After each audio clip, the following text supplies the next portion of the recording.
Ada orang bertanya, Pak, kalau saya punya lahan 1 hektar itu bisa untuk berapa ekor, Pak? Terus kemudian saya ajak berhitung, misalnya Anda jadi kepala dinas. Terus kemudian kepala dinas bertanya kepada, Pak Bupati atau Gubernur bertanya kepada Anda, Pak Kepala Dinas, ini saya mau berencana mengembangkan sapi atau 100.000 menjadi 200.000. Kalau Anda sudah bisa menghitung dan kemudian bilang, Pak, ini ternyata progressing, Pak. Pasti pertanyaan berikutnya lah, idealnya berapa?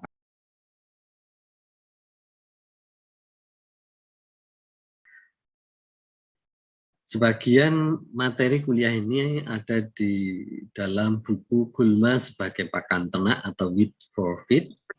Ini ada di perpustakaan.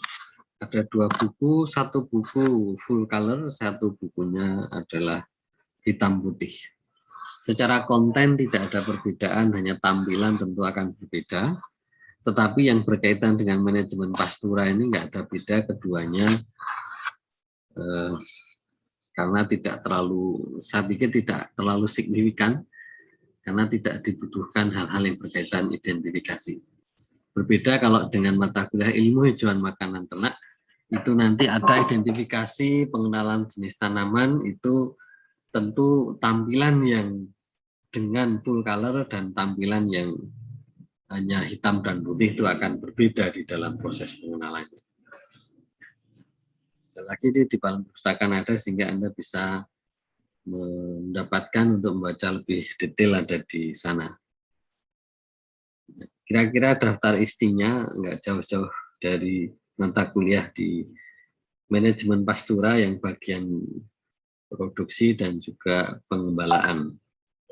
Nah, pengukuran produksi itu ada beberapa teknik, itu ada teknik Alexander, teknik sampling cluster atau upinan, kemudian teknik perkiraan berbasis komputer, teknik line intercept transect, kuadrat sensus, dan teknik kombinasi. Nah, di dalam mata kuliah ini nanti tidak semua ini akan saya sampaikan, jadi hanya sebagian saja, sehingga kalau Anda ingin dapatkan lengkapnya nanti bisa membaca di dalam buku itu yang ada di dalam perpustakaan. Di pengukuran produksi itu melibatkan 2 sistem biologi, yaitu tanamannya dan juga ternaknya. Di aspek tanamannya ada A, B, C, D, dan dari ternaknya ada A dan B. Dan kita memang biasanya lebih banyak menggunakan pengukuran yang dari aspek tanamannya, dari A, B, C, D. Karena itu nanti kita juga akan bahas satu persatu di aspek ini. Termasuk Anda praktikum juga Anda menggunakan dari aspek tanamannya, tidak dari aspek ternaknya. Jadi kedua-duanya sebenarnya bisa dilakukan. Yang paling mudah dan simpel memang adalah dari aspek tanamannya, karena direct lah. Oke. Kalau Anda punya padang pengembalaan, ya kalau padang pengembalaannya luasnya hanya 100 meter persegi, Anda punya 2 ekor kambing atau domba, itu nggak perlu metode daki-daki untuk mengukurnya. Anda mau mengukurnya secara langsung pun tidak ada masalah. Jadi bisa langsung Anda ukur, karena hanya 100 meter persegi.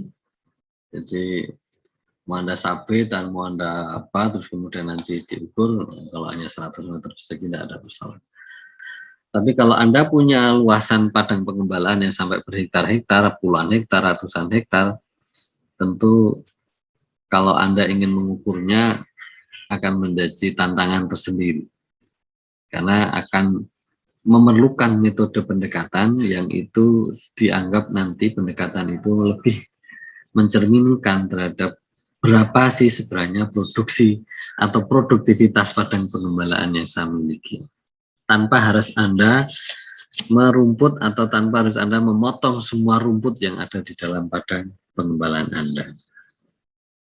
Sama juga ketika Anda juga memiliki padang pengembalaan yang seperti ini, ada yang pohonnya, ada rumputnya, kombinasi ini tentu juga memerlukan satu cara metodologi untuk mengukurnya.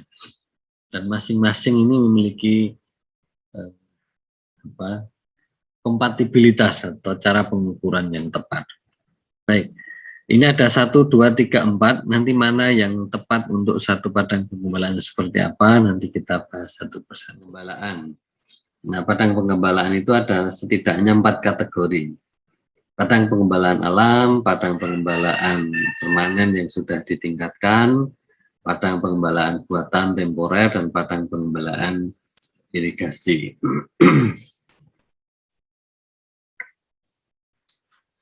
Nah, padang penggembalaan alam ini dominasi rumput perennial, sedikit gulma, less or no tree. Kemudian padang penggembalaan alam permanen tidak ada intervensi manusia. Nah, kalau di mata kuliah S2, dulu namanya manajemen padang penggembalaan alam. Sekarang namanya biodinamika padang ternak gembala. Ini kita bahas banyak hal terkait dengan range management. Ada bukunya range management, itu tentang range land atau padang penggembalaan alam. Dan di dunia ini kalau di Indonesia tidak termasuk memiliki yang padang penggembalaan alam. Padang penggembalaan alam yang sangat terkenal itu ada di Kalahari, itu di Afrika Selatan yang meliputi beberapa negara. Ada Namibia, ada Afrika Selatan itu sendiri dan seterusnya. Dan beberapa program televisi seperti National Geographic, Geo Network atau apa itu, kemudian apalagi flora fauna itu sering sekali menggunakan setting lokasi di daerah itu. Bahkan beberapa film itu juga menggunakan setting itu. Ada James Bond, Agen 007 itu juga pernah ada di situ. Tapi saya paling suka itu karena di situ juga ada beberapa materi relevan berkaitan dengan padang penggembalaan alam. Itu adalah God Must Be Crazy 1, 2, 3. Terutama yang 1, 2 itu ada beberapa hal yang berkaitan dengan materi manajemen padang penggembalaan alam. Bagaimana mengatasi dehidrasi, bagaimana mencari sumber air di padang pasir, bagaimana harus bersikap atau mempersiapkan diri ketika berada di padang pasir agar terhindar dari kemungkinan adanya serangga yang ikut numpang berteduh seperti kalajengking dan seterusnya itu, atau ular deri. Itu ada beberapa pelajaran di situ.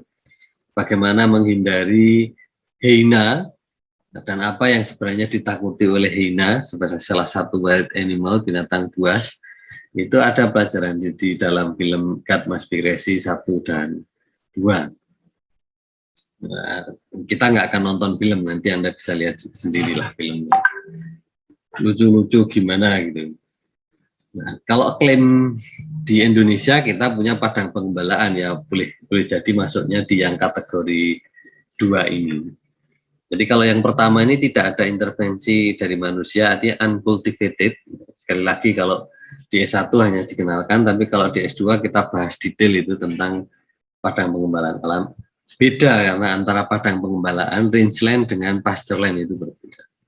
Nah, kembali ke kategori 2, di Indonesia diklaim kita punya padang penggembalaan permanen yang sudah ditingkatkannya ada intervensi manusia, yaitu di daerah Jawa Timur, di sekitar Banyuwangi, Bondowoso, mana lagi ya. Kita ada 2 lokasi, satu namanya Baluran, satu namanya Alas Purwo. Kalau yang terkenal Alas Purwo karena di situ ada situs tua yang konon katanya kalau pada mau jago pilkada itu pada semedi di situ, untuk uji nyali juga di situ. Nah, di kedua tempat itu dilakukan konservasi wild animal native.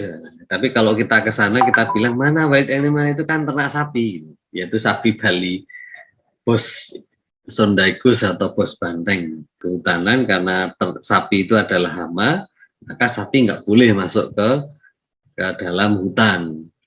Tapi kalau dibilang banteng karena itu wild animal, berarti boleh masuk ke dalam hutan.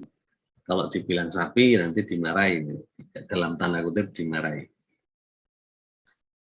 Ya hanya itu aja yang saya tahu. Kalau yang lain semuanya sudah padang penggembalaan buatan, meskipun padang mengatas segede dan seluas itu, sebagus itu, atau padang penggembalaan Manggala di Purwokerto itu buatan. Nah kalau yang di sekitar kita ya paling-paling padang pengembalaan irigasi sepanjang sungai atau sumber air dan seterusnya itu ada padang pengembalaan irigasi, tanamin entah rumput gajah, entah rumput apa odot dan lain-lain, tapi jumlahnya nggak terlalu banyak. Bahkan ada yang kadang-kadang cuma di pematang saja.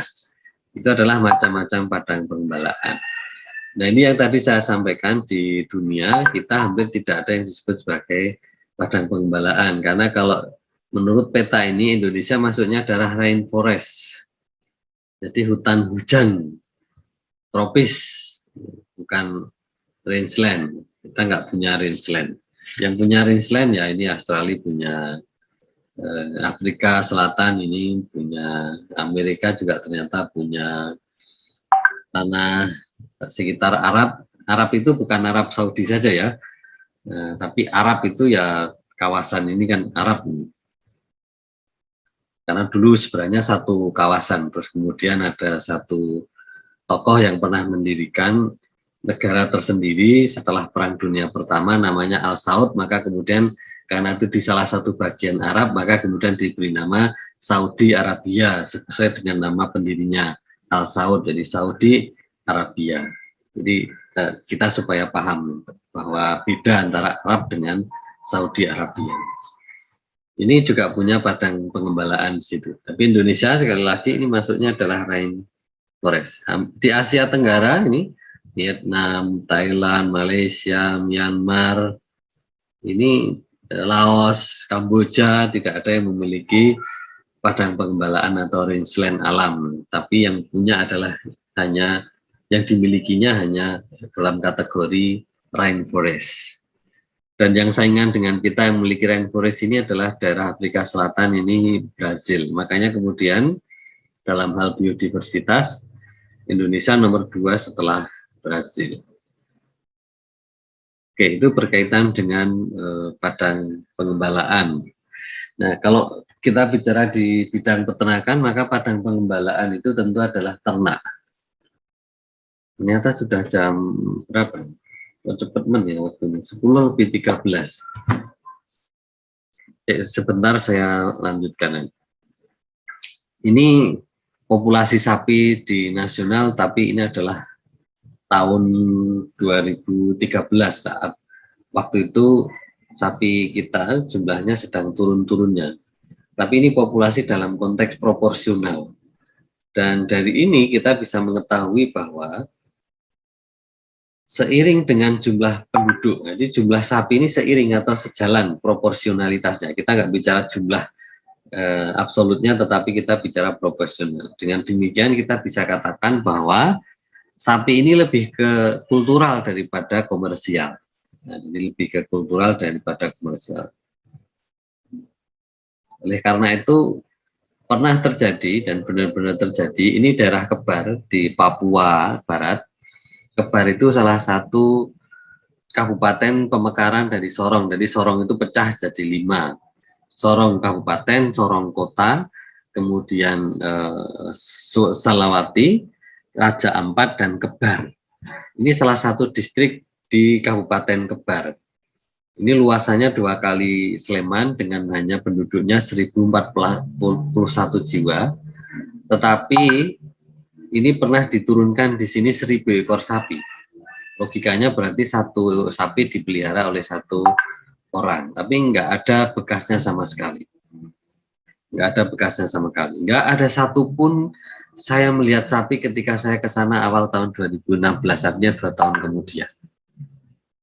Tentu ini berkaitan dengan, berarti ini berkaitan dengan, kalau ini sapi terkait dengan kultur, berarti di Papua itu sebenarnya sapi tidak masuk dalam ranah atau lingkaran kultur mereka. Mereka lebih familiar dengan ternak babi daripada ternak sapi. Maka ketika dikasih sapi 1000 ekor, di mana 1 ekor sapi dipelihara 1 orang pun tidak sustain karena tidak dekat dengan kultur mereka.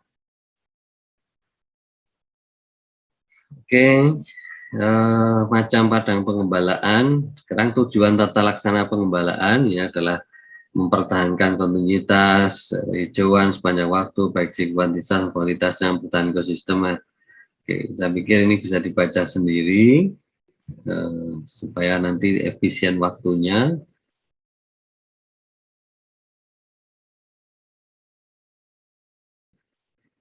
Ini beberapa istilah, misalnya ada continuous grazing, juga saya pikir bisa dibaca sendiri.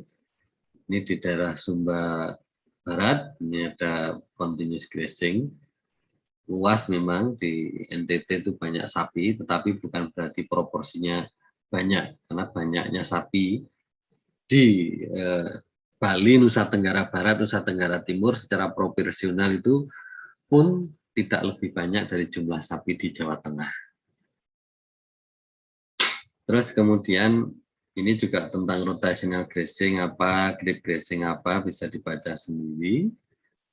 Kalau ini di Sulawesi Tenggara dengan menggunakan pedok-pedok, yang ini kemudian tadi kita sebut sebagai rotational grazing. Ini sama juga untuk membatasi satu dengan yang lain, pedok satu dengan yang lain itu dibatasi dengan kawat listrik, tapi tentu saja kawat listriknya tidak kemudian 220, tentu akan lebih kecil, hanya untuk memberikan efek kejut saja. Ini juga bisa dibaca sendiri. Sekarang kalau terkait dengan hitungan, masih hitungan. Oke, ini contoh hitungan. Kalau Anda ingin menghitung, karena supaya Anda kalau orang peternakan ya harusnya tahu tentang bagaimana menghitung produksi, estimasi secara manual. Kalau GIS tadi kan tertentu menggunakan sistem program software yang tidak setiap orang bisa mengoperasionalkan. Tapi kalau hitungan manual ini ya kita orang peternakan harus tahu dong. Jadi kalau 100 hektar kemudian begini, saya pikir ini sangat simpel ini. Dan ini hanya dilakukan dengan input hitungan-hitungannya. Dan ini adalah hitungan di mana ketika kita bicara dalam hal produksi ansih, artinya produksi saja tanpa kita bicara tentang padang penggembalaan, sehingga angka yang ada tinggal dikalikan aja. Ini sangat simpel. Saya pikir nggak ada komplikasi di sini. Nah, menjadi komplikasi itu kalau kita sudah bicara carrying capacity, di mana kita bicara tentang hitungan, tapi ada ternaknya di situ. Dengan ada melibatkan beberapa ketentuan, termasuk ketentuan yang disebut sebagai animal unit, di mana animal unit itu setara dengan 400 kg bobot badan sapi jantan. Artinya kalau sapinya hanya 200 berarti hanya setengah animal unit. Kalau sapinya 300 kg berarti itu adalah 3/4 atau 0,75 animal unit. Kemudian kalau untuk kambing domba ternyata ada istilah sendiri namanya dry sheep equivalent atau DSE. Di mana satu DSE itu disetarakan dengan 40 kg bobot domba merino. Kalau animal unit tadi yang sapi itu 400 kg, kalau dry sheep equivalent itu yang berkaitan dengan domba kambing ini adalah 40 gram domba merino. Apakah keduanya punya keterkaitan atau bisa dihubungkan, diekuivalensikan? Satu DSE ada berapa animal unit dan satu animal unit berapa DSE, dan ternyata ada. Tapi bukan berarti bahwa karena ini 40 dan ini 400 kemudian 10 kali lipat, atau sebaliknya menjadi 1/10, ternyata enggak. Karena hitungan dalam satu animal unit itu ternyata hanya 8 DSE, atau satu DSE berarti itu adalah 1/8 animal unit. Meskipun hitungan angkanya 400 dan 10, 400 dan 40, tetapi di dalam ekuivalensinya maka hanya 1/8. Jadi satu animal unit itu adalah 8 DSE, atau satu DSE sama dengan 1/8 animal unit. Dan itu rumus yang disepakati. Rumus yang disepakati. Ini adalah contoh hitungan. Kalau kita punya satu kawasan dengan produksi sekian dan kita punya ternak bobotnya 300 kilo, maka berapa sih yang bisa ditampung, apakah progressing atau tidak, ini hitungannya seperti ini. Ini sebenarnya saya perlu menerangkan lebih detail, cuman waktunya sudah sekarang jam habis. Saya perlu sampaikan ke Anda, apakah Anda perlu mendapatkan keterangan ini detail atau Anda mau baca sendiri? Gimana?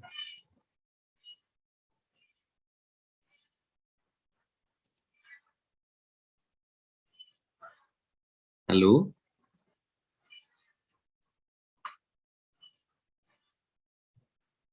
Halo, halo? Cek. Yap.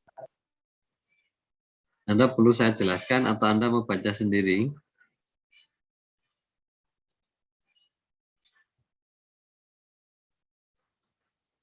Ini adalah untuk menghitung kapasitas tampung.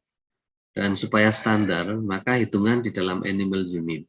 Dan juga supaya standar, maka produksinya itu tentunya akan dalam BK itu akan menjadi lebih baik. Ini contoh bila jumlah ternak yang dikonversi itu ada 100 ekor, berarti anggap saja kita punya 100 ekor sapi, bobotnya 300 kg. Maka kalau di dalam animal unit itu 100 kali 300 per 400. Ingat bahwa tadi satu animal unit ekuivalensinya dengan 400. Jadi kalau ini hanya 300 berarti kan 3 per 4. Sehingga menjadi 100 ekor itu animal unitnya adalah 75 animal unit. Sekarang kita perlu menghitung butuhnya berapa sih satu ekor ternak itu. Setidaknya kalau untuk maintenance atau hidup pokok, belum untuk produksi. Jadi kalau untuk maintenance atau hidup pokok itu bisa dihitung untuk 2% berat badan. Dan itu sekali lagi adalah 2% berat badan tentu dalam dry matter. Ya, 300 kali 2% itu dan sekaligus 1 tahun, itu 360 hari, anggap saja begitu, walaupun ada 365, 366, anggap saja bulat 360 hari. Maka akan ketemu 2.160 kg per ekor per tahun. Itu kalau dalam kilogram. Kalau dalam ton, maka menjadi 2,160 ton per ekor per tahun. Dan ini simple karena 1 ton itu adalah 1.000 kg, atau 1 kilogram itu adalah 1/1000 ton. Dan ini karena 2.000, maka akan menjadi dibagi 1.000, akan menjadi 2 saja. Jadi 2,160 ton per ekor per tahun ini kebutuhannya. Kalau 100 ekor ya berarti tinggal dikalikan 100. Nah, jumlahnya itu akan dikalikan 100. Nah, ini kalau misalnya kita sudah tahu, pernah mengukur, ternyata data potensi HMT kita itu adalah 100 ton dry matter per tahun. Maka daya tampungnya itu menjadi 100 dibagi 2, karena tadi satu ekornya adalah 2,160. Maka kemudian ketika punya potensi HMT kapasitasnya 100 ton, dry matter juga, jadi sudah fair ini, sebenarnya keduanya sama-sama dry matter. Maka 100 dibagi 2, berarti kapasitasnya ada 46,296 ekor. Kalau itu dijadikan unit ternak, maka karena 300 itu adalah 0,75, berarti 34 animal unit. 34 animal unit itu adalah kapasitas tampung dari satu luasan yang kita miliki, HMT yang kita miliki. Sementara yang kita miliki tadi ada 100 ekor, yang itu ekuivalennya menjadi 75 animal unit. Berarti gimana ngitungnya? Kalau itu sudah pengurangan sederhana aja.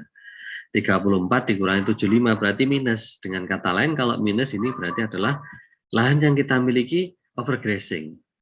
Kalau kita mau menggunakan mode grazing, berarti ini tidak recommended jumlah 100 ekor ini, harusnya dikurangi. Kita harusnya hanya memelihara sekitar 35 ekor saja, bukan 100 ekor. Oke. Kalau ditanya berapa sih idealnya, pasti kan bertanya begitu. Misalnya Anda jadi kepala dinas, terus kemudian kepala dinas bertanya kepada, Pak Bupati atau Gubernur bertanya kepada Anda, Pak Kepala Dinas, ini saya mau berencana mengembangkan sapi di daerah kita dari 100 ekor menjadi 200 ekor atau 100.000 menjadi 200.000. Berarti kan nanti perlu cari data produksinya. Terus kalau Anda sudah bisa menghitung dan kemudian bilang, Pak ini ternyata overgrazing Pak, pasti pertanyaan berikutnya lah idealnya berapa? Pastikan begitu. Nah contoh kalau kita kembali ke hitungan tadi, dengan 300 kg, oke. Tapi ini pakai hitungan 3%, berarti ini sudah pakai hitungan produksi kalau sudah 3%. Dan ini pakai hitungan 70% konsentrat dan 30% hijauan. Kalau 30 hijauan ketemunya sekian. Nah, kalau kita tadi punya 100 ton saja tadi, oke, yang sebelah kiri abaikan karena ini akan lebih complicated yang sini ini, dan ini Anda tidak saya ajak berhitung. Kalau menggunakan 70% konsentrat dan 3% hijauan, ini akan lebih complicated. Kita lebih fokus yang hitungan yang ini tadi, melanjutkan yang ini tadi. Oke. Dengan tadi kita punya 34, kapasitasnya kan 100 ton tadi, 34,7 sekian animal unit. Dan kita memiliki 75 animal unit. Nah, caranya adalah dengan perkalian siang. 34 dibagi 100 sama dengan 75 dibagi X. Berapa X? X adalah 75 kali 100 dibagi 34, ketemu 216 ton. Harusnya begitu idealnya. Berarti kalau kita mau tetap memelihara yang 100 ekor, berarti kita harus bisa menyediakan 216 ton. Nih, produksinya tadi jangan hanya 100, tapi 216 ton bahan kering per tahun. Setidaknya begitu. Nah, ini cara menghitung kalau ditanya, loh, idealnya berapa? Nah, cukup digunakan perkalian bersilang. Dengan bersilang. Kalau domba ini sebenarnya hitungannya sama, hanya kemudian ada ekivalensi dry sheep ekivalen yang tadi 1/8 atau 8 kali. Oke, sampai di sini apakah sudah cukup jelas?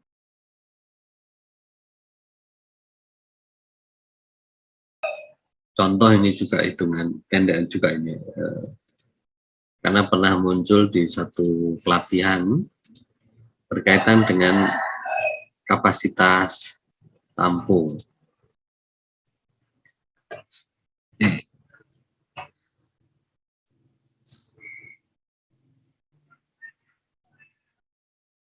Ini waktu itu ada orang bertanya, Pak, kalau saya punya lahan 1 hektar itu bisa untuk berapa ekor, Pak? Terus kemudian saya ajak berhitung, tapi waktu itu saya tentu berhitung dengan asumsi, karena ketika saya tanya balik, lah Bapak produksi hijauannya berapa? Itu tidak bisa menjawab. Nah, sehingga kemudian saya masukkan asumsi bahwa produksi hijauan berupa rumput gajah yang ditanam oleh Bapak itu dalam 1 hektar itu adalah 30 ton per hektar, kilogram pres. Nah, kalau ternak sapinya 300 kilogram dan kemudian kebutuhan hidup pokoknya itu antara 2,5 sampai 3% bahan kering, maka kemudian saya ajak berhitung. Kalau 2,5% berat badan untuk hidup pokok, maka ketemunya menjadi 300 kali, sehingga ada 7,5 kg per ekor per hari.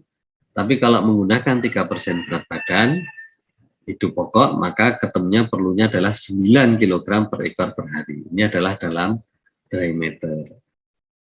Jika dalam 1 tahun, maka 360 kali 7,5 menjadi 2,7 ton.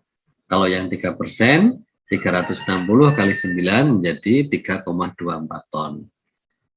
Nah, sementara produksi rumput itu tadi karena asumsinya 90 ton per hektar, maka 90 ton per hektar dalam 60 hari. Maka dalam 1 tahun itu bisa panen 360 kali 6, berarti menjadi 6 kali panen. Sehingga dalam 1 tahun mampu menghasilkan 90 kali 6, 540 ton. Tapi ini adalah segar per tahun. Sehingga perlu dikonversi dalam bahan kering, karena kita menghitung yang nomor 1 dan nomor 2 ini juga dalam bahan kering. Ini juga asumsi juga, karena belum dianalisis berapa sih sebenarnya bahan kering yang dimiliki oleh rumput yang dipanen oleh bapaknya tadi. Maka kemudian saya kasih input, masukan berupa asumsi bahwa bahan keringnya rumput gajah yang dimiliki bapak tadi 25%.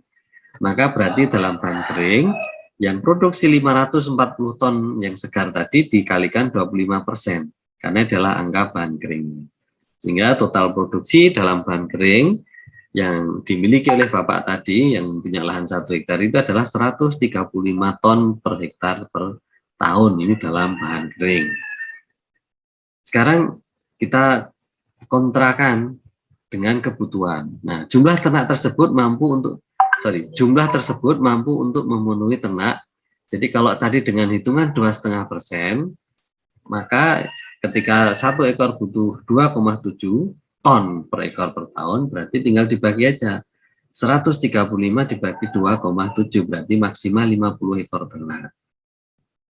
Kalau kita menggunakan 3% hidup pokok, maka tadi butuhnya 3,24 ton per ekor per tahun, maka 135 ton dibagi 3,24 sehingga hanya 41 ekor.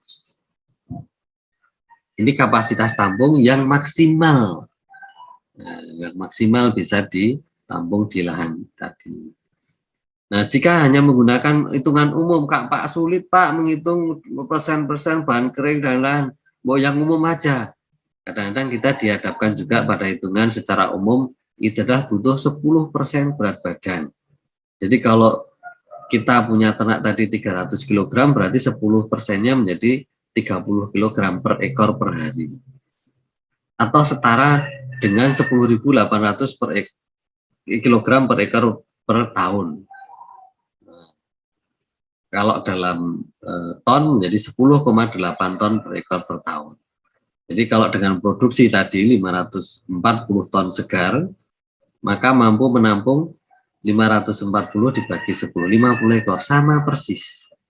Jadi ternyata hitungan 10% ini ekuivalen dengan kalau kita menghitung 2,5% berat badan hidup pokok. Sama persis, kapasitas maksimum yang harus dimiliki oleh Bapak itu adalah 50 ekor ternaknya dengan bobot 300 kg. Artinya kalau Bapak itu punya sapi yang lebih dari 300 kg, ya jangan sampai lebih dari 50 ekor. Nah, itu yang pernah saya sampaikan juga pada satu pelatihan, kemudian saya ajak berhitung bersama-sama langsung saat itu.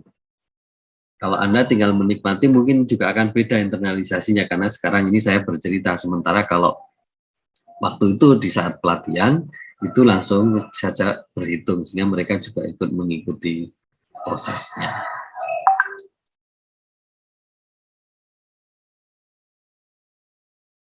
Tapi kalau Anda punya luasan padang pengembalaan yang sampai berhektar-hektar, puluhan hektar, ratusan hektar, tentu kalau Anda ingin mengukurnya akan menjadi tantangan tersendiri.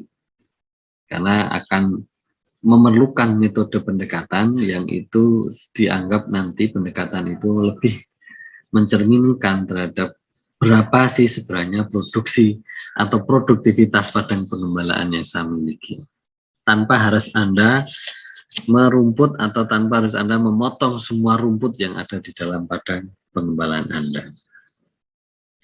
Sama juga ketika Anda juga memiliki padang pengembalaan yang seperti ini, ada yang pohonnya, ada rumputnya, kombinasi ini tentu juga memerlukan satu cara, metodologi untuk mengukurnya.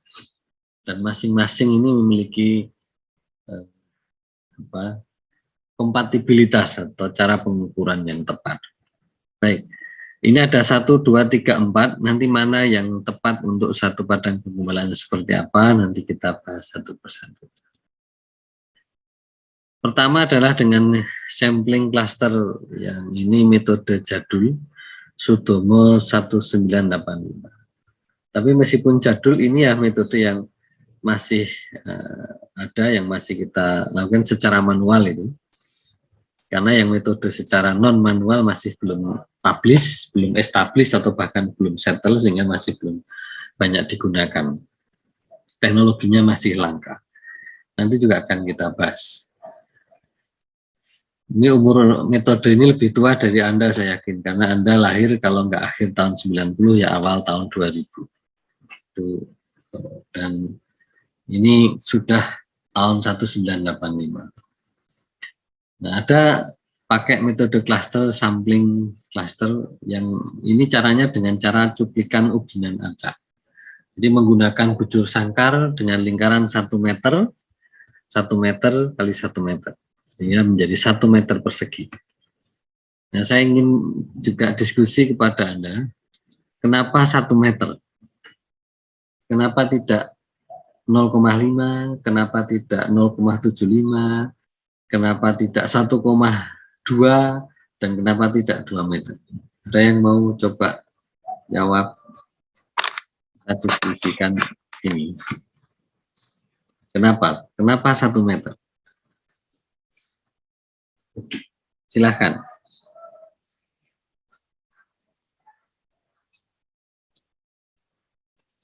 Ternyata hanya on cam sebentar, terus kemudian langsung hilang lagi. Oke, baik. Kenapa ukur dengan ukuran yang pakai size-nya 1 meter kali 1 meter sehingga menjadi 1 meter persegi? Itu tentu ada alasannya, dan kalau dari sisi dimensi ukuran, 1 meter itu kan sebenarnya dimensi ukuran terkecil yang paling sederhana. Jadi benar, kalau 0,5 kali 0,5 meskipun itu lebih kecil dari 1 meter tetapi menjadi tidak sederhana. Karena 0,5 atau setengah kali setengah nanti jadi 1/4. Nanti untuk pengalinya menjadi tidak sederhana. Sementara kalau satu itu jadi tidak lebih besar dari 2 meter, tidak lebih kecil dari setengah meter, tetapi pengaliannya sederhana karena kali 1 berapapun itu ya adalah bilangan itu sendiri. Jadi sederhana. Kalaupun kita misalnya nggak bawa alat hitungan, nah, kalaupun kita kalau bahasa matematika SD dulu mencongak, ya lebih mudah karena dengan cara dikalikan dengan 1. Oke, berarti CuPK ubinan 1 kali 1. Dan kemudian nanti dilempar secara acak. Dan kalau nanti mau dapatkan 1 klaster, berarti dilempar lagi secara acak setelah 10 meter dengan mengambil langkah ke kanan. Nah, itu adalah 1 klaster. Jadi 1 klaster itu berarti 2 peta. Nanti kalau mau ambil lagi klaster kedua itu diambil 125 meter dari klaster tersebut. Sehingga kalau lahannya 65 hektar maka diambil 50 klaster atau 100 ubinan. Anda nggak perlu memotong rumput sejumlah 65 hektar tapi cukup mengambil cuplikan 50 klaster. Artinya ini bahkan tidak setiap hektar itu diambil 2 sampling, karena kalau diambil 2 sampling berarti kan 65 kali 2 nanti ada 130 ubinan, tapi ini cukup ada 100 ubinan atau 50 klaster. Ini metodologi menurut Sutomo 1985, dan Anda biasanya juga kalau praktikum juga menggunakan ini dengan membawa ubinan 1 meter kemudian dilambar secara acak. Nah, setelah itu hijauan yang berada di dalam kotak ubinan itu dipotong sedekat mungkin dengan tanah, karena itu diasumsikan sebagai hijauan yang dimakan oleh ternak. Kalau di dalam lempar ubinan itu ada di situ pohon, maka yang bisa diambil untuk sampling itu hanya pada ketinggian 1,5 meter. Karena itu masih normal, kira-kira terjangkau oleh ternak untuk dimakan. Tentu akan menjadi berbeda kalau kita bicara ternaknya adalah wild animal, bukan ternak itu namanya, tapi wild animal, misalnya jerapah. Jerapah bisa menjangkau tinggi sampai 2 meter, 2,5 meter, tapi ini kan kita bicaranya tidak sedang bicara wild animal seperti jerapah, tetapi kita bicara tentang ternak secara umum yang didomestikasi itu kan sapi, kambing, domba, kerbau, ada juga kuda, dan itu normalnya dia menjangkau pada ketinggian 1,5 meter saja. Kalau lebih bawah berarti bisa, tapi kalau lebih atas dari itu berarti ya nggak usah diambil samplingnya. Dipotong juga bagian edible portion. Kemudian ditimbang dapat berat berapa, kemudian kalau mau dianalisis ya dimasukkan kantong, maka kemudian nanti akan diketahui dari unit terkecil itu, tadi yang 1 meter persegi itu dapat berapa gram atau kilogram. Nah, nanti kemudian kita akan bisa simulasikan di dalam hitungan untuk mengasumsikan berapa sih kalau luasan tertentu tadi. Berapa dalam hektar, misalnya tadi 65 hektar. Kita dapatkan average dari 50 cluster itu berapa berat apa namanya hasil potongan rumputnya, maka kemudian nanti akan kita simulasikan. Kalau itu bukan lahan pengembalaan ya berarti tinggal langsung dihitung kalikan aja 10 hektar. 1 hektar itu 10.000 meter persegi. Tapi kalau itu berupa padang pengembalaan, maka kita perlu masukkan aspek yang disebut sebagai proper use factor. Proper use factor itu nanti ada 3 kategori. Kategori ringan itu kalau 25-30%, kategori sedang itu kalau 40-50%, dan kategori berat kalau 60-70%. Nah, proper use factor itu representasi apa? Proper use factor itu adalah representasi dari rumput yang disenggut oleh ternak. Cara mudahnya begini, kalau ini adalah tingginya rumput, katakanlah misalnya 10 cm, maka yang disebut kategori ringan itu kalau dia disenggut hanya 2,5 sampai 3 cm, berarti 25-30%. Kalau yang kategori sedang 40-50%, berarti disenggutnya sekitar 4-5 cm. Kalau kategori berat 60-70%, ini berarti sekitar 6-7%, berarti yang tersisa tinggal 3-4 cm. Itu apa cara mudahnya kalau misalnya tinggi rumputnya itu adalah 10 cm. Ini juga size untuk memudahkan ilustrasi saja.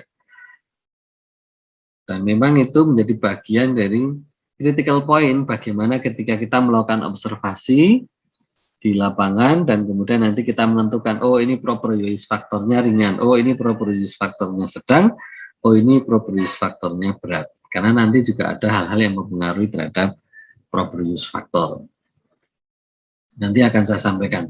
Kita selesaikan dulu hitungannya, terus bagaimana kalau misalnya itu adalah padang pengembalaan di mana harus memasukkan proper use faktor, maka hitungannya kemudian dikalikan antara hasil produksi. Misalnya tadi produksinya 1 meter dapatkan 900 gram. Terus kemudian kita sudah menentukan, oh ini proper use faktornya 45%, berarti masuk sedang. Maka jumlah hijauan dalam 1 meter persegi itu adalah 45%, yaitu angka proper use faktor kali 900 gram. Ketemu 405 gram. Konversinya seperti apa di dalam hitungan yang kecil ini? Ya, ketemunya dalam 1 hektar itu menjadi 4.050 kg atau 4,05 ton per hektar. Itu kalau dimasukkan di dalam hitungan dengan menggunakan proper use factor, karena itu adalah padang pengembalaan aktif di mana ada ternak yang digembalakan di situ. Karena perlu memang tahu tentang konversi lahan, karena kalau Anda nggak tahu konversi lahan, nanti Anda menghitungnya berubah juga. 1 hektar berapa? 10.000 meter persegi. Nah, gitu. 1 kilometer persegi itu ada berapa meter? Nah, itu Anda juga perlu tahu juga. Oke, berikutnya adalah proper use factor tersebut antara lain dipengaruhi oleh, jadi karena tadi salah satu critical point, karena ada 2 di dalam rumus perhitungan itu, yaitu proper use factor dan hasilnya. Berarti kan salah satu critical point itu adalah proper use factor. Kalau ini kan lebih simpel karena ini adalah hasil pemotongan bagian yang kena ubinan. Nah, ini yang justru menjadi sangat critical point karena ini boleh jadi subjektivitas Anda kan bermain. Dan itu ternyata tidak hanya dipengaruhi oleh senggutan ternak, tetapi juga dipengaruhi oleh satu, erodibilitas lahan pada pastura yang mudah mengalami erosi karena topografi miring atau hamparan vegetasi yang rendah. Nah, maka sebaiknya hijauan tidak semuanya dipanen. Jadi kalau topografi miring, maka untuk menentukan proper use factor tidak hanya berdasarkan pada aspek senggutannya, tapi juga dari kondisi lahan. Misalnya karena miring terus kemudian kena erosi dan rumputnya hilang, nah berarti itu juga termasuk dihitung. Karena juga yang jelas itu rumputnya hilang, meskipun hilangnya bukan karena disenggut tapi karena erosi. Maka itu juga ikut menentukan. Maka diberi saran kalau itu lahannya miring ya jangan semuanya dipanen bareng supaya nanti tetap ada proses konservasi lahan untuk menghindari landslide atau tanah longsor. Yang kedua dipengaruhi juga oleh regrowth tanaman. Tanaman yang mempunyai pola regrowth lamban sebaiknya tidak semua hijaunya yang dapat dipanen semuanya untuk tanah. Oke, jadi kalau di padang pengembalaan itu kan tentu ada tidak hanya dalam satu jenis rumput atau satu jenis hijauan, tapi ada berbagai macam jenis hijauan. Nah, kalau nanti di dalam padang pengembalaan itu ternyata ada dominasi jenis hijauan tertentu yang itu lambat dalam rekrutnya ketika habis disenggut, maka kemudian nanti juga ketika pas Anda hadir untuk mengobservasi, mengukur, menentukan probabilitas faktor itu juga turut akan menentukan. Berbeda dengan kalau Anda menemukan hijauan dengan regrowth yang sangat cepat. Contohnya misalnya alfalfa itu kan dalam 2 pekan pertama itu regrowth-nya bisa sampai 5 cm persegi. Kayak persegi, regrowth persegi. 5 cm per hari. Ya, bukan persegi tapi per hari. Nah, walaupun setelah nanti 2 pekan pertama akan melambat, tapi di 2 pekan pertama itu regrowth-nya cepat. Sehingga total average kalau dalam 1 bulan itu setidaknya bisa sampai 1 sampai 2 cm per rata-rata 2, sekian cm per hari itu tumbuh. Nah itu kalau bisa menjumpai regrowth itu ya memang luar biasa, lumayan gitu kan. Jadi Anda gembalakan hari ini, nanti kalau Anda misalnya agak sibuk terus datang 5 hari lagi udah pangling loh, udah tinggi-tinggi. Itu kalau pas dapatkan hijauan dengan regrowth yang cepat. Tapi kalau Anda dapatkan regrowth lambat, Anda datang 5 hari lah kok belum tumbuh lagi. Ya, ini berarti kategorinya ini nanti bisa sedang, bisa berat itu. Misalnya begitu. Yang ketiga adalah jenis dan jumlah ternak.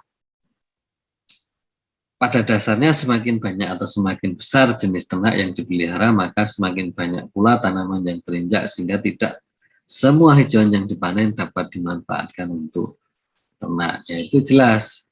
Karena ini berkaitan dengan bagaimana kapasitas menyenggut. Makin banyak ternak, itu potensi probabilitas faktornya tentu akan semakin tinggi dan berarti kategorinya akan mengarah ke sedang atau bahkan ke berat.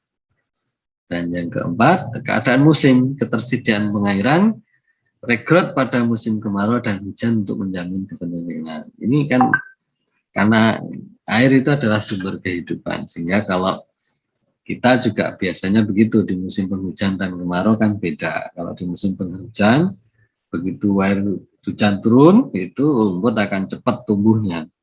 Tapi kalau musim kemarau, Anda harus nyiram. Nah, kalau lupa nyiram juga kadang-kadang sampai kering layu, sehingga kemudian proses regrowth-nya itu menjadi lebih lambat dibanding kalau musim penghujan. Nah itu kalau apa namanya probabilitas faktor. Nah sampai sini ada pertanyaan, any question, sekalian? Ada ini satu jenis hijauan yang memiliki daya kemampuan regrowth yang cukup luar biasa, yang sangat cepat, di mana dalam 2 pekan pertama itu bisa sampai 5 cm per hari. Nah, jadi kan ini nanti kalaupun ada digembalakan tentu berpengaruh terhadap probabilitas faktor yang menjadi minimal itu maksimal, bukan minimal, sedang atau bahkan bisa sampai ringan saja lah, karena cepat tumbuhnya. Baik, kita lanjutkan.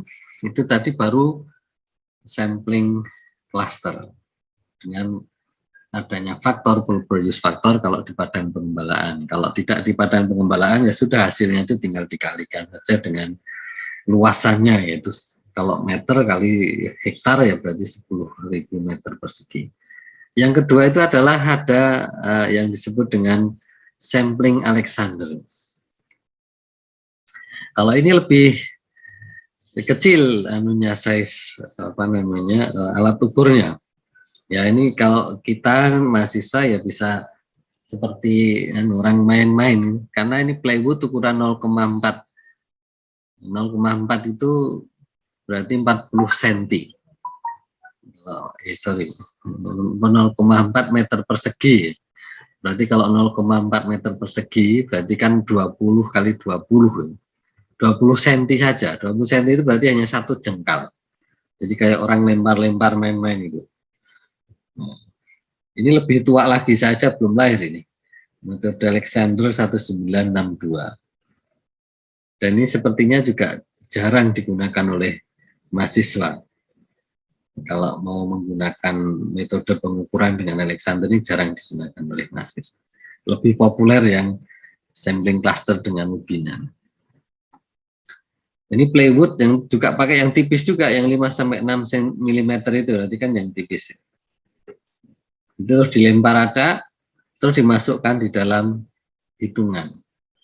Nah ini tentu juga hitungan ini sudah melalui sebuah proses panjang simulasi yang kita nggak ngerti dari mana asal usulnya, tapi kemudian kita terima sebagai rumus Alexander. Di mana di situ ada konstantanya, yaitu 85 dan 190. Karena angka yang sudah ada di situ berarti K konstanta. Kita hanya mengukur H saja. Di mana H itu apa? Adalah jumlah tinggi rumput dari tanah pada 4 sudut. Jadi ada definisinya, tidak hanya tinggi saja, tapi juga dari tanah pada 4 sudut. Jadi kalau misalnya ini plywood, kita lempar acak atau nangkring di rumput, maka kalau rumputnya tadi kita asumsikan sama seperti yang sebelumnya pakai angka 10 cm, berarti hanya menjadi 40 cm. Kalau hanya itu adalah 10 atau 12,5 cm, maka hanya menjadi 50 cm.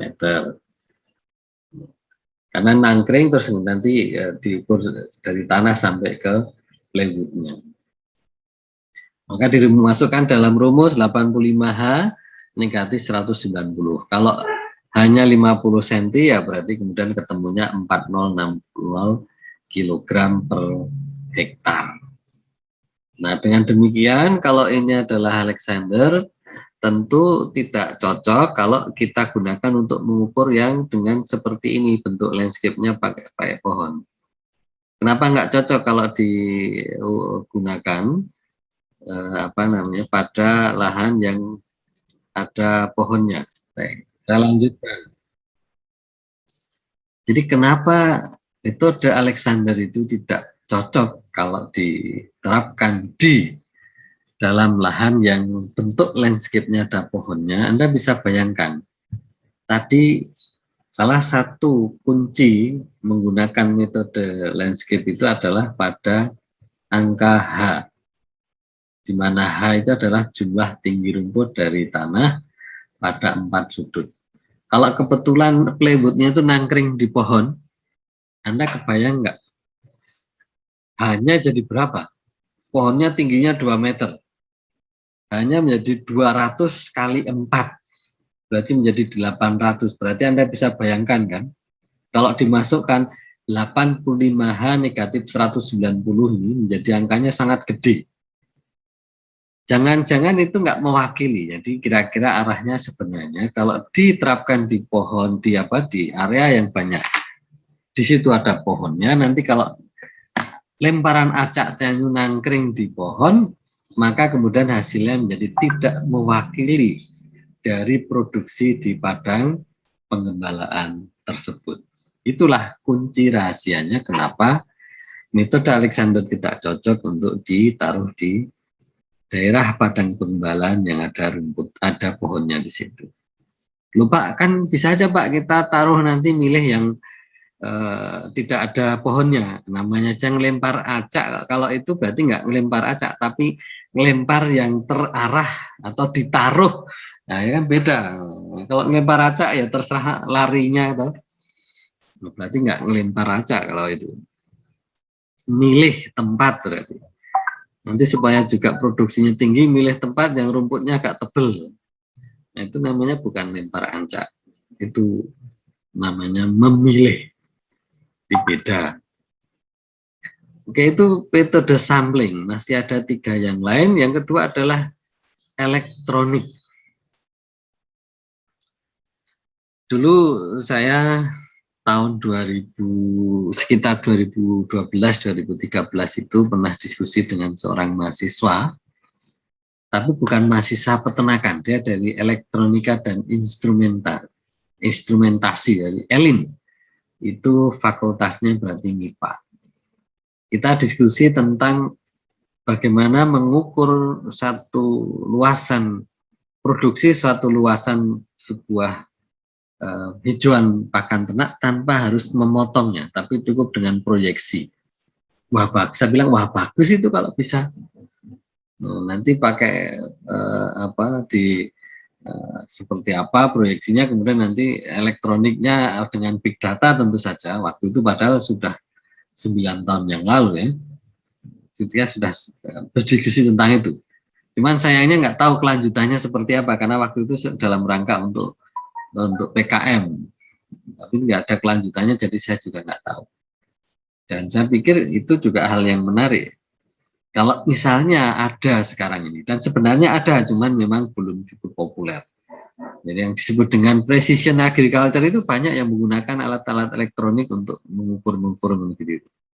Cuman belum populer, dan mungkin juga karena belum populer, harganya juga masih sangat tinggi. Sama seperti dulu harga GPS itu ratusan juta. Sekarang harga GPS nempel di HP 1 juta sudah ada GPS-nya. Ini elektronik. Dan kita memang perlu berkomunikasi dengan teman-teman kolega yang di bidang lain supaya mereka juga mengerti kebutuhan kita. Bahwa kita butuh satu instrumen yang itu bisa membantu terhadap bidang kita. Kalau kita nggak menjawil mereka, mereka juga nggak ngerti kebutuhan kita apa. Elektronik. Anda kalau ke pasar ikan, itu pasti suatu saat akan lihat ketika ada transaksi jual beli anak ikan, entah anak lele, entah anak ikan itu, ya lele ya ikannya. Beda tapi kalau Jawa Timur, iwak apa rek? Tempe loh, iwak tempe. Karena iwak itu adalah lauk. Tapi kalau di Jawa iwaknya apa lah? Iwak lele, nah iwak grameh, nah iwak macam-macam itu artinya ikan. Jangan ikan ayam, ya beda lagi. Nah, Anda akan melihat transaksi itu kemudian diikuti dengan menghitung pakai ciduk kecil itu 5 tambah 4 9, jadi nek diganggu bubar karena eling hitung sak kecanda eling nyiduk itu. Jadi bisa tambah loro, bisa tambah telu, bisa tambah 5, bisa tambah ayam yang siji, ini enggak menentu. Bayangkan kalau gitu tuh lali pas ngitungnya 1000 ekor telu 5 papat siji papat atau gitu kan bubar. Maka perlu ada elektronik ya. Mungkin suatu saat tinggal di scan gitu aja di ember itu, terus nanti sensor entah pakai infrared atau apa, kemudian oh ini satu ember ini isinya 1000 ekor anakan ikan, nah, misalnya gitu, ikan lele apa ikan nila atau apa, misalnya begitu, elektronik. Meskipun ini belum populer, tapi saya yakin dengan perkembangan teknologi sekarang suatu saat nanti ada. Karena saya pernah diskusi seperti ini berkaitan dengan pemanfaatan IoT, pemanfaatan elektronik, dan kemudian salah satu yang muncul adalah Ray Rizky itu yang sekarang punya bantu ternak. Yang ketiga adalah estimasi visual. Kalau estimasi visual ini tergantung jam terbang. Jadi kalau seorang punya lahan, kalau menurut average statistik itu kan petani kita lahannya 0,13 hektar, itu berarti 1.300 meter persegi.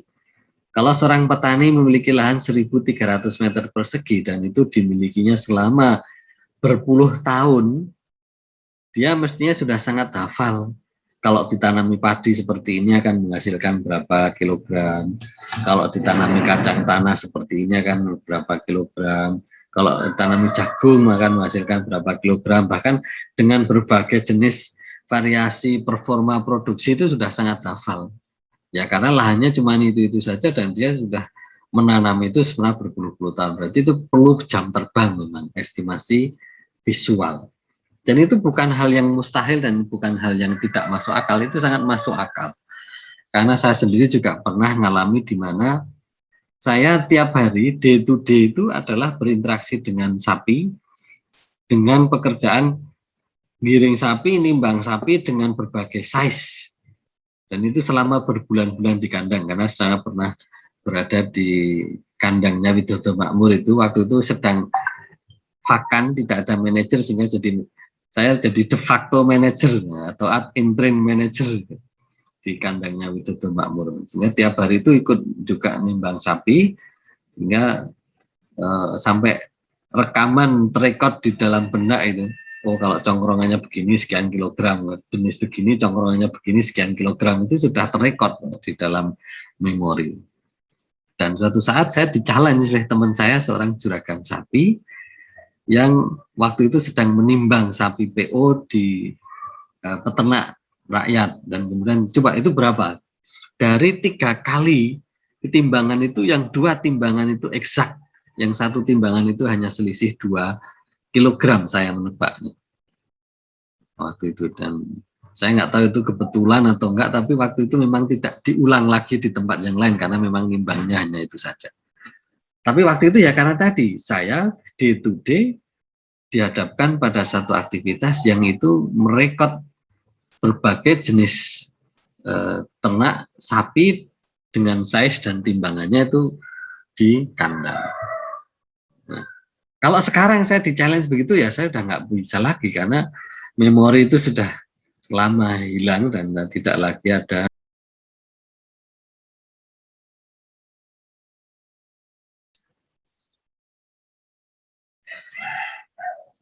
Nah, di dalam metode fotografi yang kemudian kalau sekarang sebenarnya ada yang lebih canggih dengan GIS. Ada yang tahu GIS? Geographic Information System. Nah, kalau dulu fotografi itu cukup dengan menggunakan drone seperti ini. Kalau dulu ya foto satelit ya. Nah, kemudian sekarang bisa on-site menggunakan drone, sehingga kita ingin mengukur di sisi yang mana luasannya berapa, itu menjadi lebih sederhana. Dulu drone gini-gini mahal, ratusan juta. Sekarang nggak nyampe 5 juta pun ada, tergantung kita ingin drone-nya seperti apa. Jadi sama seperti dulu GPS, awal-awal GPS itu juga ratusan juta. Sekarang Anda beli HP 1 juta pun sudah ada GPS-nya. LCD, proyektor itu yang biasa kita untuk presentasi, dulu juga mahal. Itu juga puluhan juta. Sekarang di bawah 5 juta pun ada. Jadi berbagai tawaran itu kan teknologi semakin ke sini menjadi semakin terjangkau. Nah, kalau GIS itu berdasarkan berbasis map. Aslinya itu sebenarnya kan memang bukan kompetensi kita, tetapi kita bisa memanfaatkan teknologi GIS itu untuk bidang kita. Ini saya ceritakan dulu berbagai pemanfaatan GIS. GIS itu karena Geographic Information System itu berbasiskan map, tetapi mapnya itu adalah map spasial. Kenapa disebut spasial? Spasial space. Space itu berarti adalah tempat ya, karena dia menempati ruang. Kalau dulu kita di dalam map itu kan menggunakan garis bujur dan garis lintang. Nah, maka ketika benda ditempatkan pada satu tempat, maka dia akan menempati garis bujur dan garis lintang tertentu, namanya space. Maka kemudian peta spasial. Itu basic informasinya. Ini contoh pemanfaatan kalau di bidang handicraft. Misalnya ini Kabupaten Kulon Progo, dengan menggunakan GIS map, maka di Kabupaten Kulon Progo membuat peta. Oh, kalau mau gula semut ada di daerah ini. Oh, kalau mau kerajinan tas itu ada di daerah sini nih, ada Sentolo. Kemudian kalau mau menggunakan tas yang tetapi agak namanya bahan-bahan lain, ini agel itu ada di sini, termasuk apa ini durian ya ada di sini. Sekarang sedang musim durian, jadi kalau Anda mau ambil durian itu di daerah Kalibawang ini. Demikian juga yang lain-lain. Itu karena yang memanfaatkan ini adalah UMKM atau apa istilahnya sekarang itu bidangnya Pak Sandi itu. Nah, kalau yang memanfaatkan orang tata kota, maka kemudian dia bisa memproyeksikan, oh dulu Bandung, ini tahun 50-an ini gedung sate aja masih sepi, sendirian di tengah-tengah itu. Tapi begitu tahun akhir 90-an saja, ini belum tahun 2000, akhir tahun 90-an, ini sama-sama tempatnya sama ini, gedung satenya udah dikeroyok banyak gedung di sekitarnya udah penuh ini. Udah penuh seperti ini. Nah, itu juga bisa menggunakan peta GIS tapi nanti di-overlapkan. Overlapping tahun lama dengan tahun yang baru sehingga nanti bentuknya menjadi bagus. Ini kebetulan karena petanya bukan peta yang hidup, tapi peta mati, sehingga kita tidak bisa melihat bedanya kalau di-overlapping, tapi hanya beda dalam dua sisi secara visual. Nanti saya perlihatkan kalau mapnya itu map yang hidup ada.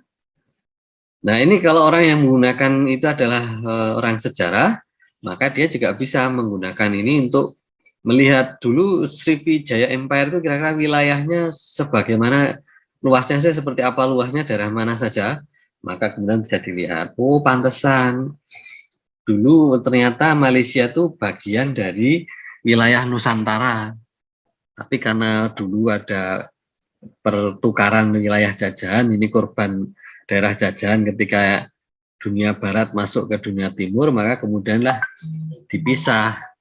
Nah, ini menjadi jajahannya Inggris, yang ini Sumatera jajahannya Belanda dan sampai berkelanjutan akhirnya ini berdiri sendiri menjadi Malaysia, ini menjadi bagian dari Indonesia. Nah, padahal dulu sama-sama Sriwijaya Empire. Nah, kalau yang ingin melihat Mataram Surakarta waktu terpisah dan pasca Perang Diponegoro seperti apa? Ini seperti ini. Kalau ingin melihat Majapahit Empire seluas apa sih jangkauannya? Banyak orang mengatakan wilayah jajahan itu Majapahit itu seluruh Nusantara. Termasuk ini ya, ini Malaysia, Penang, terus kemudian ini Singapura itu Temasek, ini namanya Temasek dulu Singapura itu. Tapi orang mengatakan, banyak orang juga sejarawan mengatakan itu bukan wilayah jajahan, sebenarnya relasi.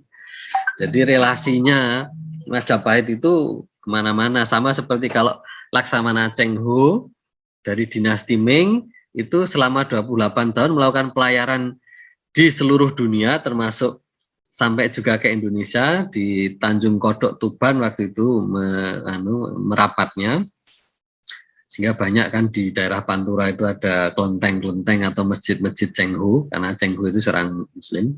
Nah, itu bukan berarti bahwa kemudian Nusantara yang waktu itu adalah Majapahit itu menjadi wilayah jajahannya dinasti Ming di Cina, enggak, tetapi ya relasi sama juga di seluruh Nusantara ini yang pernah dikunjungi oleh utusan-utusan Majapahit itu bukan berarti bahwa wilayah jajahan, tapi adalah apa namanya koneksi atau jaringan, termasuk ketika ekspedisi Pamalayu itu kemudian menghadirkan salah satu permaisuri dari Raden Wijaya, yaitu Dara Petak yang nanti akan menurunkan Jaya Negara. Itu kan dari Sumatera, bukan berarti itu adalah upeti. Dulu antar negara itu biasa saling memberikan hadiah, sehingga kemudian itu menjadi bagian dari perekat antara relasi, sama seperti kalau Raja Brawijaya juga mendapatkan hadiah seorang putri dari Cina yang kemudian nanti menghasilkan keturunan yaitu Jimbuningrat yang nanti menjadi Raden Patah Raja di Demak. Nah, itu biasa begitu. Ini kalau peta GIS yang menggunakannya adalah orang-orang sejarah. Nanti kalau yang menggunakannya itu adalah orang diplomatik, beda lagi. Nah, ini yang memanfaatkan adalah orang diplomatik. Ya, maka kemudian dia ingin tahu sebenarnya konflik Israel-Palestina itu seperti apa sih kalau konstruksinya dibuat pendekatan map. Maka kemudian ada map Palestina awal sebelum berdirinya negara Israel. Negara Israel berdiri kan bulan Mei tahun 1948. Tapi diawali dari resolusi PBB yang membagi dua wilayah Palestina itu pada bulan November tahun 47. Nah, dulu masih berupa Palestina sebagai negara merdeka, karena ini Palestina salah satu negara dari 5 negara yang mendukung terhadap kemerdekaan Indonesia. Jadi tahun 45 Indonesia belum merdeka, Palestina sudah merdeka, sehingga kemudian waktu itu turut mendukung kemerdekaan Indonesia. Ada Palestina, ada Syria, ada Mesir, ada Lebanon, sama India.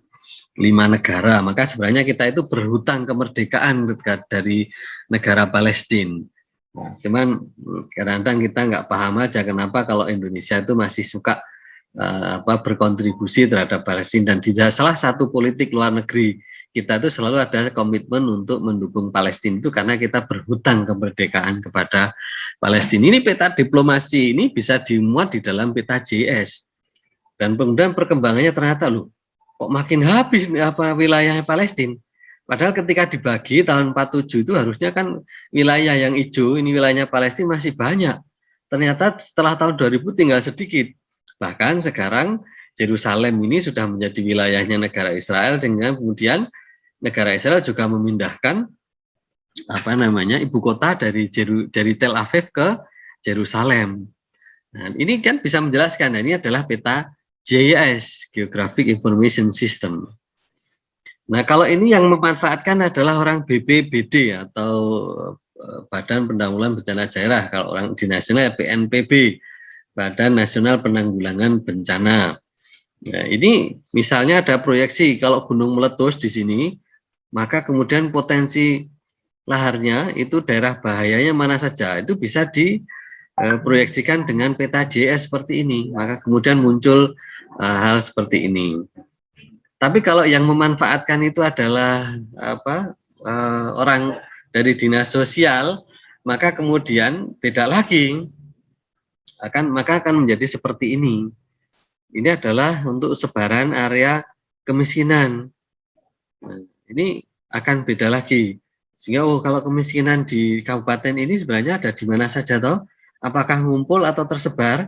Nah, itu adalah kalau dia adalah dari aspek atau dinas sosial atau sektor yang mengurusi aspek sosial. Artinya memang GIS itu adalah tool yang bisa dimanfaatkan untuk mana saja. Nah, ini saya perlihatkan kalau petanya hidup. Jadi misalnya ingin tahu, dulu wilayah Turki Utsmani atau Ottoman itu dari mana ke mana. Nah, tentu saja dari awalnya adalah dari Turki, ini dari sini, kemudian menyebar kemana-mana, ke Timur Tengah, ke Eropa Timur, ke Afrika, gitu. Nah, sama juga kalau Anda yang juga ingin lihat dulu Genghis Khan mendirikan Empire Mongol itu, dari mana ke mana? Nah, kita lihat Mongol itu di daerah sini, kemudian menyebar kemana-mana, termasuk sampai ke sini adalah dinasti Abbasiyah yang waktu itu dikenal di dalam sejarah itu sebagai pembantaian paling brutal yang pernah ada, paling sadis sedunia. Kalau dalam satu malam itu ada puluhan, ratusan ribu, bahkan konon bisa sampai hampir 1 juta manusia dibantai di Baghdad ini sampai menggenang darahnya, dan sungai Efrat, sungai Tigris itu menjadi hitam di Baghdad itu karena buku-buku pustaka yang dimiliki oleh Abbasiyah itu dibuang ke sungai Efrat dan Tigris oleh Hulagukan, itu dinastinya Mongol ini. Ini kan bisa dilihat dari sini menyebar ke mana-mana. Ini adalah kalau peta JS yang dimanfaatkan oleh bidang lain. Nah, kalau bidang agro, sekarang kita merapat ke bidang agro. Ini ingin melihat kalau rangeland of the world itu seperti apa, maka kemudian kita bisa membuat peta JS. Dengan warna-warna berbeda ini berarti kalau ini desert, kalau ini adalah rain forest, kalau ini seperti apa, ini juga peta JS. Atau kalau ingin melihat sawah, yang atas ini adalah peta sawah. Perbedaan sawah di tahun 2008 dan tahun 2011. Ini seperti ini. Nah, ini adalah peta GIS juga. Kalau kita ingin mengetahui dengan menggunakan peta. Nah, kata kunci dari JIS itu adalah nanti kalau kita ingin menggunakan di bidang peternakan ataupun bidang yang lain, termasuk adalah penting kita jelas akan menggunakan GPS.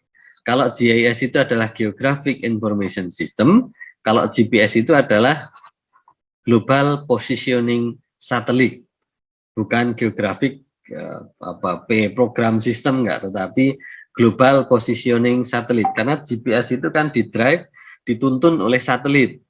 Jadi dari atas maka dia kemudian terkonek dengan perangkat kita, kemudian bisa menunjukkan kita titik, misalnya kita ingin jalan dari kota Yogyakarta menuju kota Bantul, maka kemudian dituntun oleh satelit, oh ini arahnya menuju sini, jalannya ini, oh kadang-kadang dibusuk-busuk ke golek ke dalan sing paling pendek nih, jebulannya lewat tengah sawah penggrunjal, nah, karena GPS ya orang ngerti ya, pokoknya yang penting kuwi dalan paling pendek, paling hanya menyampaikan Anda berada di dalam rute paling cepat nih, busuk-busuk kayak piye iki ya.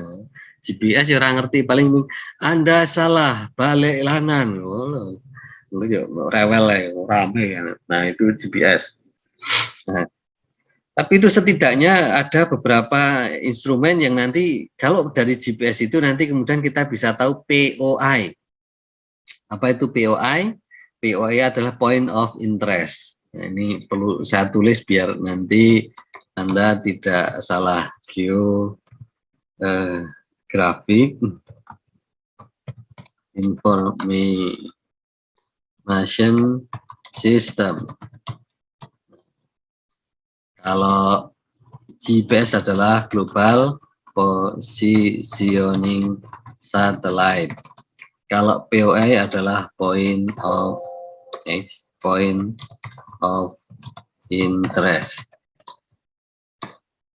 of interest itu ya seperti titik. Ya karena memang segala sesuatu diawali dari titik. Garis itu adalah kumpulan titik-titik. Nah nanti Anda mau gambar itu sebenarnya kan titik-titik yang banyak, maka kemudian menjadi garis. Nah, orang menggunakan GIS ini, kalau dulu maka dia bisa drawing sendiri. Nah, jadi dia drawing sendiri dengan membawa GPS dan kemudian di titik-titik tertentu, titik ini, titik ini, titik ini. Nah, kemudian antar titik itu digabungkan. Jadi kalau misalnya saya contohkan apa? Oke. Saya contohkan kalau Anda, mudah-mudahan ini bisa ya, contoh ya. Nah, titik ini, terus kemudian ada, ini ada titik, kemudian nanti di sini ada titik, nah, misalnya itu titik, Anda titik, terus kemudian di sini ada titik lagi, mana sini ada titik, sini ada titik.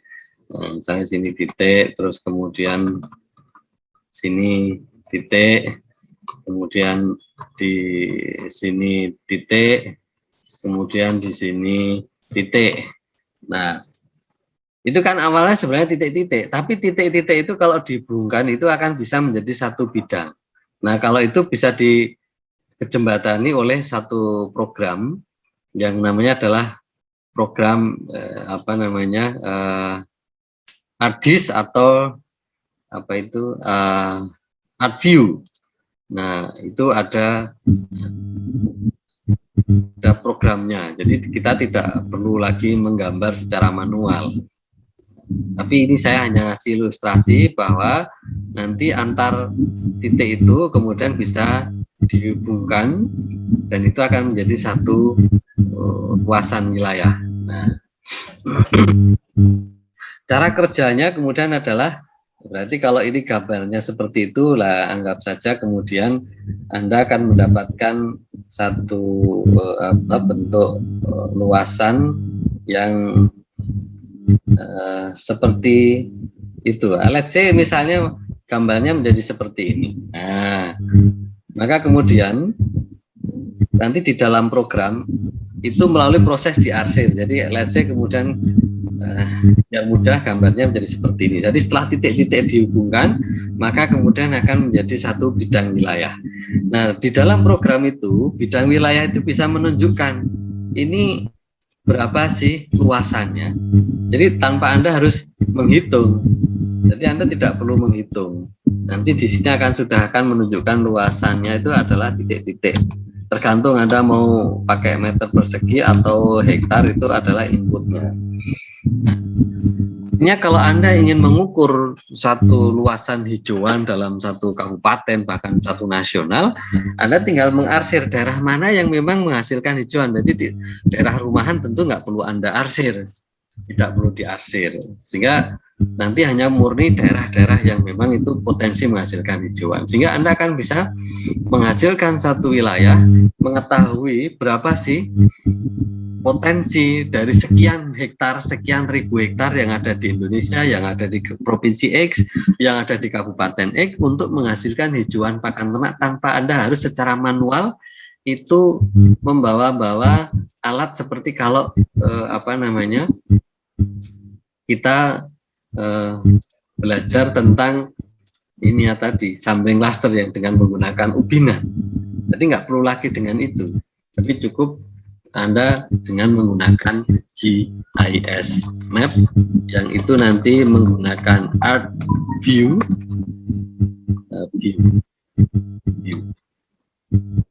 atau ArcGIS, arsitektur ya.